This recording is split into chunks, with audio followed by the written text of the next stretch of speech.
As an NRCS intern, my first few days were focused on learning everything about the Tucson Plant Material Center. Starting my internship, I was able to learn from NRCS specialists in the neighboring field office and tag along for field visits. One of the field visits was with an archaeologist. In this site, a rancher wanted to dig trenches to install pipes. We helped look over the area for evidence of cultural resources. Another visit was with the rangeland management specialist. We went to check if a pump was installed correctly. During these visits, I met the engineering intern. It was nice being able to share this experience with someone who is having a very similar learning experience. These field visits were very interesting since ranches here are very different from what I'm accustomed to seeing. The PMC hosts a day for the Ag Discovery students. We did a lot of preparation leading to that day. We set up the demo plots and even let the students plant some plugs themselves. I helped set up the activities and guide the students through the tour.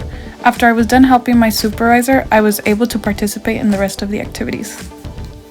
One of the key purposes of the PMC is releasing seed for conservation uses, so most of the work I did was in relation to that. I learned how to plant plugs with potential seed releases.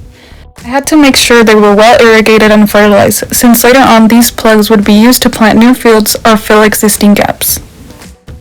We focused on maintaining the fields. We did a good amount of hoeing, and I learned how to spray herbicide with the backpack sprayer. We also did some replanting to fill in the gaps.